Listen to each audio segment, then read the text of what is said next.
Wireless transmission और unguided transmission media क्या होता है? So what do we mean by wireless transmission और अनगाइडेड ट्रांसमिशन मीडिया? जहाँ पे बिना वायर के आप कंप्यूटर्स को दूसरे डिवाइसेस को आपस में कनेक्ट कर सकते हो, that is said to be wireless transmission media, right? So अगर आपको उनको कनेक्ट करना है तो आप कैसे करोगे? with the help of various tools, like we have microwave, radio wave, infrared, satellites, and all can be used for this. ठीक है? Now wireless has advantages for even fixed devices in some circumferences. जो दूर दूर है उनमें तो obviously हमें use ही करना होता है वायरलेस, क्योंकि हमारे पास माउंटेन्स हैं, जंगल्स हैं, it's difficult to put cables over there, so it's always better कि हम कोई वायरलेस मीडिया ढूंढें। पर कभी कभी बिल्डिंग्स की सिचुएशन भी ऐसी होती है कि उन बिल्डिंग्स में वायरिंग नहीं हो पाती, तो हमें सोचना पड़ता है कि किसी वायरलेस तरीके से इसके डिवाइसेस को आपस में कनेक्ट कर दिया जाए।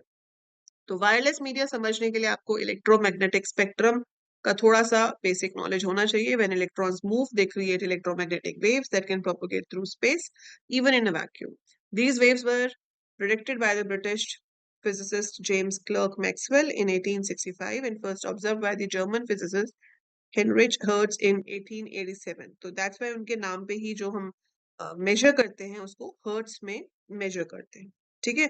The distance between two consecutive maxima or minima is called the wavelength, which is universally designated by the Greek letter lambda। ठीक है? So ये तो हमारे पास है बेसिक कि होता क्या है जो इलेक्ट्रोमैग्नेटिक स्पेक्ट्रम है।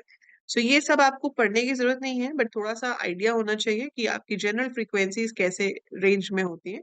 Radio frequencies are generally in this range. Then we have microwave, infrared, UV, X-ray, gamma rays and all. और ये यूज हो सकती हैं for transmission of data as well. So इनको हम ट्रांसमिशन ऑफ डेटा में use कर सकते हैं। इसमें से आपके पास जो आपको पढ़ना है वो है रेडियो ट्रांसमिशन। सो रेडियो ट्रांसमिशन, अब रेडियो वेव्स के बारे में कुछ कुछ फीचर्स आपको पता होने चाहिए। सबसे पहली चीज, radio wave is free of cost. ठीक है? It is easy to generate, can travel long distances and can penetrate buildings easily. So they are widely used for communication both indoor and outdoor. Radio waves are also omni directional. Omni directional का मतलब है कि जिस tower से radio wave निकल रही है वो हर डायरेक्शन में जा सकती है, किसी भी डायरेक्शन में जा सकती है। कहते हैं ना कि वो ओमनी प्रेजेंट है ना, भगवान ओमनी प्रेजेंट है। ओमनी प्रेजेंट का मतलब है कि भगवान सब जगह पर है। सेम वे रेडियो वेव किसी भी डायरेक्शन में जा सकती है, सब डायरेक्शन में जा सकती है। So meaning they travel in all direction from the source, so the transmitter and receiver do not have to be carefully aligned physically.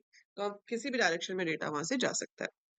Sometimes omnidirectional radio is good, but sometimes it is bad. In the 1970s, General Motors decided to equip all its new Cadillacs with computer-controlled anti-lock brakes.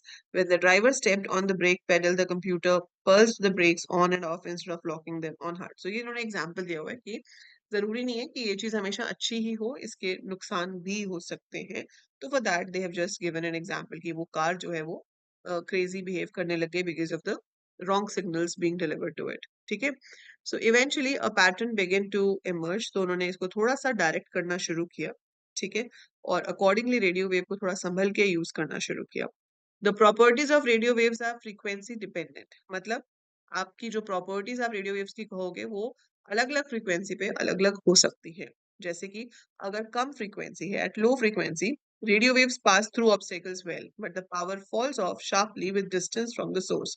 सो जैसे जैसे distance बढ़ता जाता है, वो hard obstacles में से या buildings में से निकलने की पावर जो है उसकी वो कम होती जाती है। At high frequencies, radio waves tend to travel in straight lines and bounce off obstacles. They are also absorbed by rain. At all frequencies, radio waves are subject to interference from motors and other electrical equipments. तो ये drawback है radio wave का। ठीक है? आपने कभी सुना होगा जो हम एफएम सुनते हैं, एफएम को रेडियो क्यों बोलते हैं? क्योंकि वो रेडियो वेव से चलता है। और एफएम की फुल फॉर्म क्या होती है? Frequency modulation. ठीक है? So very low frequency and medium frequency bands radio waves follow the ground. कितने एरिया में वो जाता है और फिर हाई में कितना जाता है वो इसमें बताया हुआ है, but again you don't have to do anything with that. ठीक है? सो बेसिकली क्या है कि अर्थ सरफेस से वो अफेक्ट होगा या नहीं होगा, वो आपकी फ्रीक्वेंसी के ऊपर डिपेंड कर सकता है। In the high frequency and very high frequency the ground waves tend to be absorbed by the earth। However, the waves that reach the ionosphere, a layer of charged particles circling the earth at a height of 100 to 500 kilometers, are reflected by it and sent back to earth। Under certain atmospheric conditions, the signals can bounce several times। Basically सबका कहने का मतलब यह है कि जब आपका आंधी तूफान आएगा, बारिश आएगी तो आपकी रेडियो वेव्स जो है वो उससे अफेक्ट होती हैं और आपका जो डेटा है वो सही से नहीं जा पाता। इसीलिए जब हम एफएम सुन रहे होते हैं और बहुत बारिश आ जाए या मौसम खराब हो तो आपके एफएम सिग्नल्स खराब हो जाते हैं, या आप बेसमेंट में हो तो आपके एफएम सिग्नल्स खराब हो जाते हैं। ठीक है। सेकेंड आपके पास है microwave transmission. Microwave above 100 megahertz the waves travel in nearly straight lines and can therefore be narrowly focused, और ये यूनिडायरेक्शनल होती हैं, एक ही डायरेक्शन में जाती हैं। इसलिए आपका जो ट्रांसमिटिंग एंड रिसीविंग है antenna, that aligned must be accurately aligned with each other, तभी इसमें जाके डेटा आपका प्रॉपर्ली ट्रांसफर होगा। In addition, this directionally allows multiple transmitters lined up in a row to communicate with multiple receivers in a row without any interference, provided some minimum spacing rules which are observed. Before fibre optics for decades ये use होती थी long distance के लिए, पर जब fibre optic आ गई तो उसने इसकी जगह धीरे धीरे ले ली। ठीक है।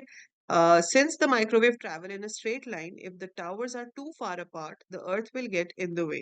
Think about San Francisco and Amsterdam. ठीक है, काफी दूर है। ठीक है, मतलब वो ये कह रहा है कि अगर डिस्टेंस ज्यादा है तो अर्थ गोल है ना, तो अर्थ थोड़ी सीधी जाएगी, अर्थ भी तो कर्व हो रही है। तो अगर आपका डिस्टेंस बहुत ज्यादा होगा तो वो अर्थ का कर्व बीच में आ जाएगा वेव्स के, और आपकी जो माइक्रोवेव है वो अर्थ के साथ टकराएगी।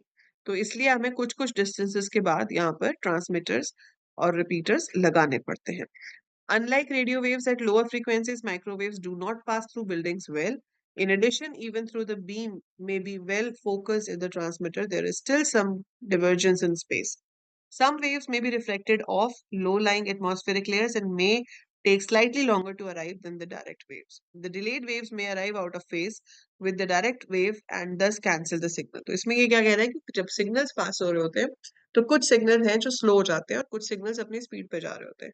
अब होता क्या है कि जब वो पहुंचते हैं, ठीक है, जो आपका ओरिजिनल सिग्नल है वो तो अपने टाइम से पहुंच गया, लेकिन जो पीछे हुआ था, जो बीच में डिले हो गया था, वो भी उसी टाइम पे पहुंच गया, तो वो दोनों आपस में ही कोलाइड हो जाएंगे। इस चीज को मल्टीपाथ फेडिंग कहते हैं, which is a serious problem with microwave.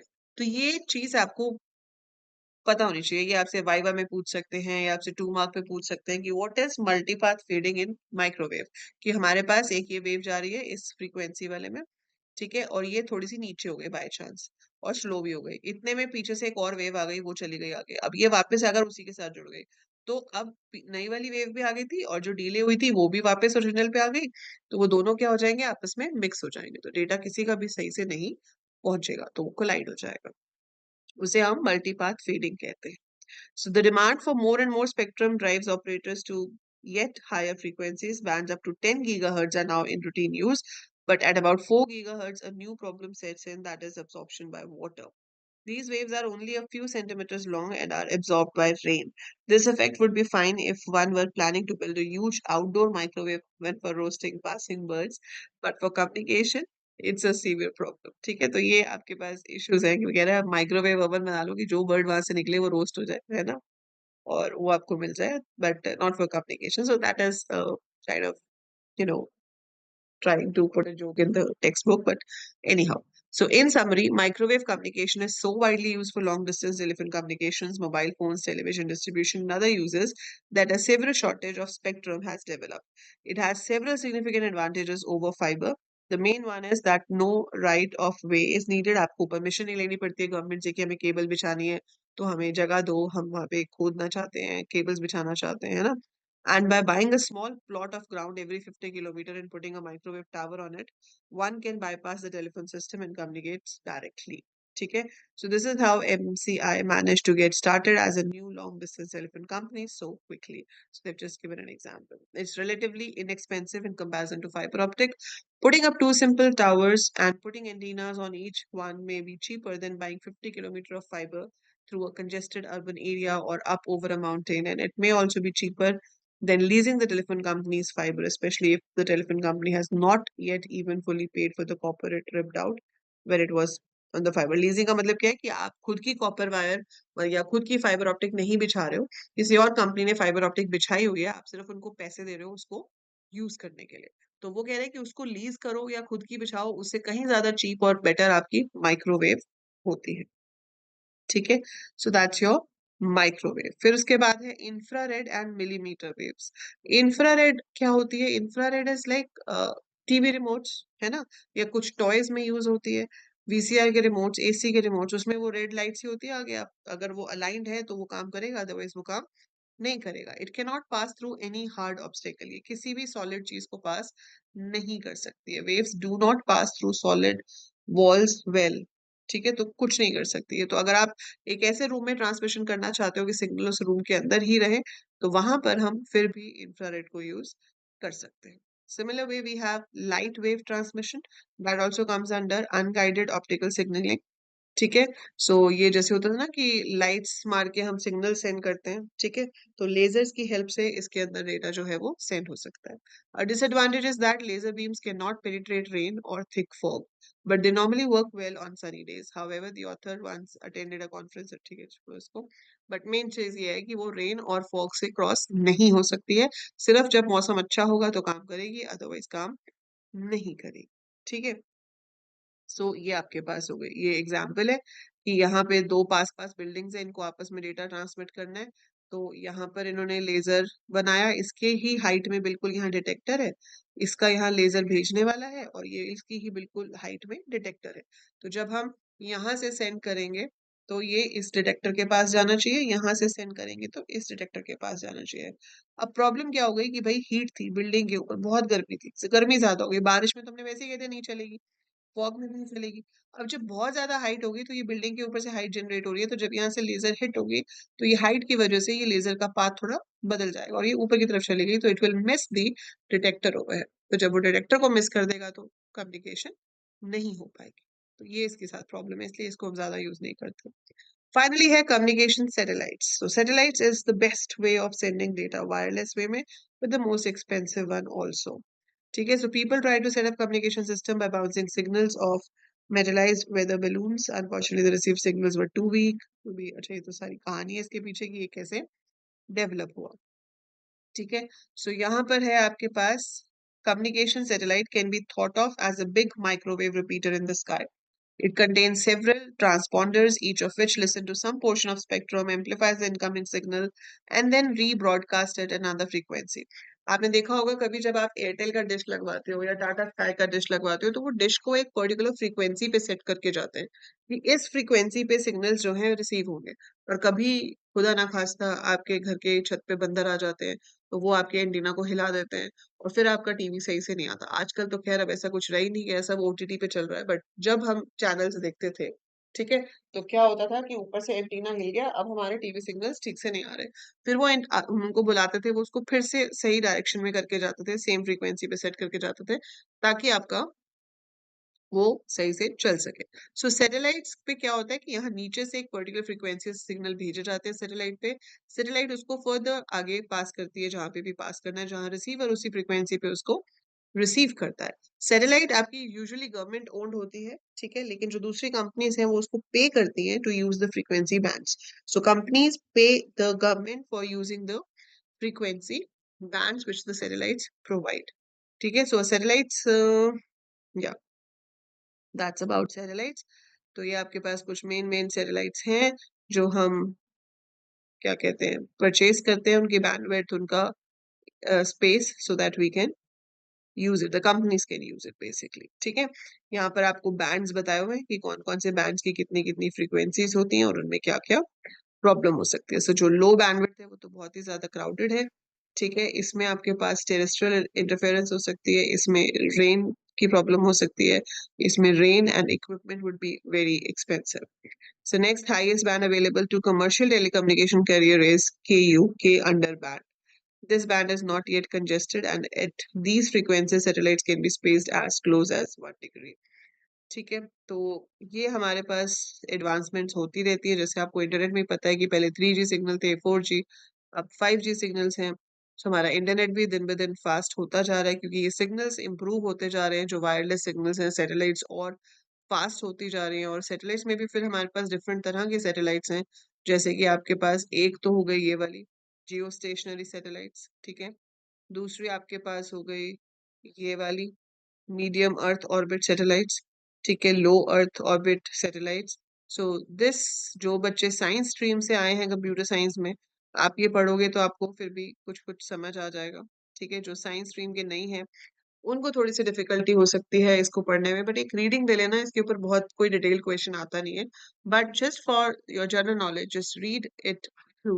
आपको पता होना चाहिए कि हाँ क्या बात कर रहे हैं, तो बुक आपके पास है, just give it a reading. ठीक है, बाकी ये जो है ये आप पढ़ेंगे, ये आपका काम है, this is kind of homework for you.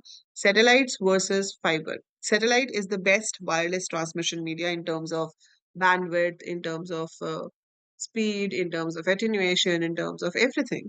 So fibre best wired है, सैटेलाइट बेस्ट वायरलेस है। अब इन दोनों के बीच में यहाँ कंपैरिजन दिया हुआ है, तो आपको मुझे बताना है first, second, third, fourth, fifth, sixth, 6 differences दे रखे हैं। तो इन 6 डिफरेंसेस को आप अपने वर्ड्स में नोट नोट डाउन करोगे and you will put it in the comments below.